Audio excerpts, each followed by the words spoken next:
কিভাবে হজ শুরু হলো, তুমি হজের ঘোষণা দাও। সাইয়েদনা ইব্রাহিম আলাইহিস সালাম বলেন, আল্লাহ, এখানে কোনো মানুষ নেই, কোনো জনপদ নেই, কেউ নেই, আমি কার কাছে হজের ঘোষণা দেব? আল্লাহ তাআলা বললেন, তুমি শুধু ঘোষণাটা দাও, গোটা বিশ্বের মানুষের কানে এই ঘোষণা পৌঁছে দেওয়ার দায়িত্ব আমি আল্লাহ নিজে নিয়ে নিলাম। সুবহানাল্লাহি ওয়া বিহামদিহি। আল্লাহ তাআলা বলছেন, ওয়াআযযিন ফিন নাসি বিল হজ্জ ইয়াতুকা রিজালা ওয়া আলা কুল্লি দামিরি ইয়াতিনা মিন কুল্লি ফাজ্জিন আমিক। ইব্রাহিম, তুমি ঘোষণা দাও, তোমার এই ঘোষণার বদৌলতে দেখবে আগামী বছর থেকে গোটা বিশ্ব থেকে মানুষ আসতে শুরু করবে। এবং সাইয়েদনা ইব্রাহিম আলাইহিস সালাম সাফা পাহাড়ের উপরে উঠলেন, কোনো বর্ণনায় জাবালে আবু কুবাইসের উপরে উঠলেন, উঠে ঘোষণা দিলেন, আইয়ুহান নাস ইন্না রাব্বাকুম ক্বাদ ইত্তাখাযা বাইতান ফাহাজ্জু। হে গোটা বিশ্বের মানুষ, আল্লাহ তাআলা একটি পবিত্র ঘর নির্মাণ করেছেন আমার মাধ্যমে, তোমরা এই ঘরে হজ পালনের জন্য আসো। তাফসিরে এসেছে যে এই ঘোষণাটা আল্লাহ তাআলা গোটা বিশ্বের সবার কানে তখন পৌঁছে দিয়েছেন। এমনকি আমরা যখন তখন ছিলাম না এই পৃথিবীতে, আমরা রুহের জগতে ছিলাম, আমাদের কাছে আল্লাহ তাআলা এই আহ্বানটি পৌঁছিয়েছিলেন।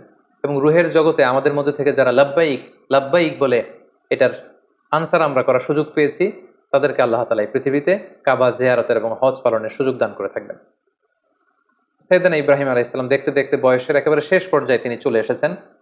তখন আল্লাহ তাআলা সাইয়েদনা ইব্রাহিম আলাইহিস সালামকে বললেন যে, ইব্রাহিম, এবার আরো বড় একটি কাজে তোমাকে অ্যাসাইন করব, বড় একটি মিশনে পাঠাবো।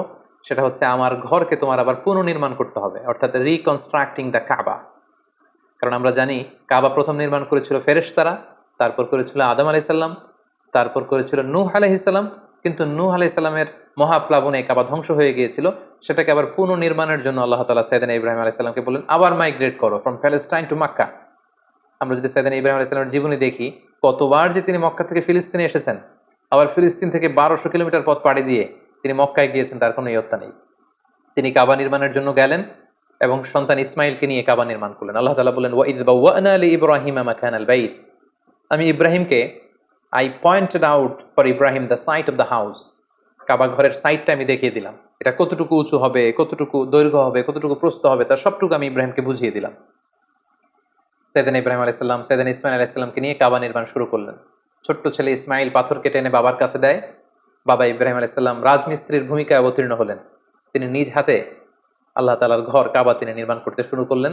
বাপ ছেলে দুজনই পড়তে আরম্ভ করলেন, রব্বানা তাকাব্বাল মিন্না ইন্নাকা আনতাস সামিউল আলিম। হে আল্লাহ, আপনি আমাদের পক্ষ থেকে এই ইফোর্ট, এই ডেডিকেশনকে, এই কাজকে আপনি কবুল করে নেবেন।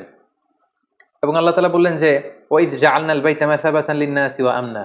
আমি এই কাবা ঘরকে, ইব্রাহিম ইসমাইলের পদধূলি ধন্য এই কাবা ঘরকে গোটা বিশ্বের মানুষের মিলন কেন্দ্র বানালাম। যেটা আমরা হজ উমরার সময় দেখি, more than 2 million Muslims they gather together in কাবা।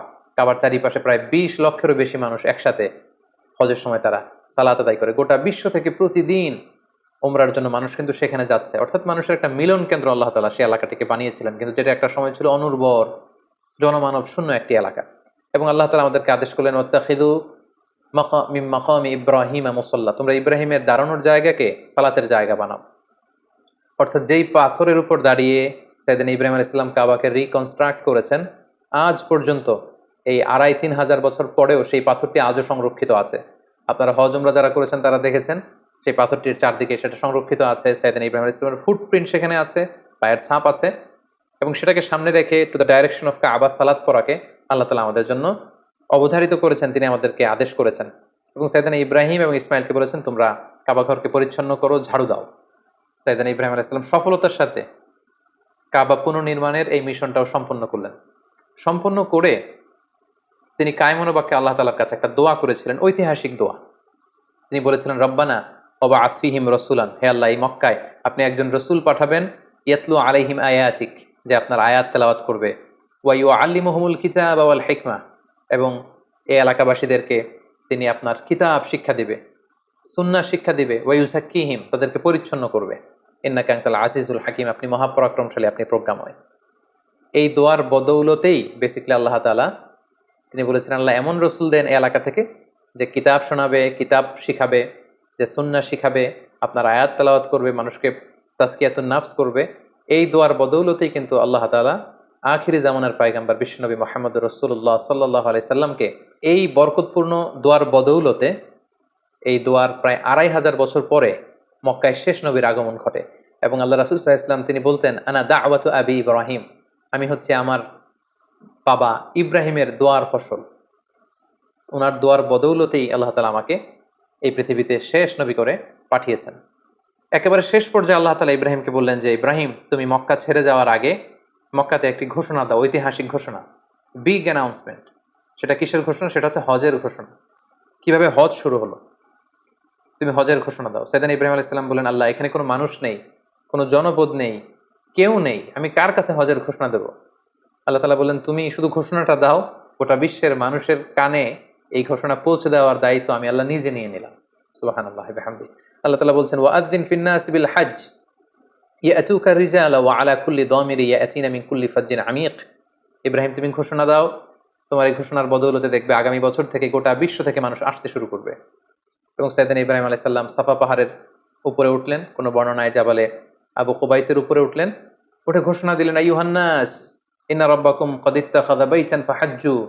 হে গোটা বিশ্বের মানুষ, আল্লাহ তাআলা একটি পবিত্র ঘর নির্মাণ করেছেন আমার মাধ্যমে, তোমরা এই ঘরে হজ পালনের জন্য আসো। তাফসিরে এসেছে যে এই ঘোষণাটা আল্লাহ তাআলা গোটা বিশ্বের সবার কানে তখন পৌঁছে দিয়েছেন। এমনকি আমরা যখন তখন ছিলাম না এই পৃথিবীতে, আমরা রুহের জগতে ছিলাম, আমাদের কাছে আল্লাহ তাআলা এই আহ্বানটি পৌঁছিয়েছিলেন। এবং রুহের জগতে আমাদের মধ্যে থেকে যারা লাব্বাইক লাব্বাইক বলে এটার আনসার আমরা করার সুযোগ পেয়েছি, তাদেরকে আল্লাহ তাআলা এই পৃথিবীতে কাবা জিয়ারতের এবং হজ পালনের সুযোগ দান করে থাকবেন।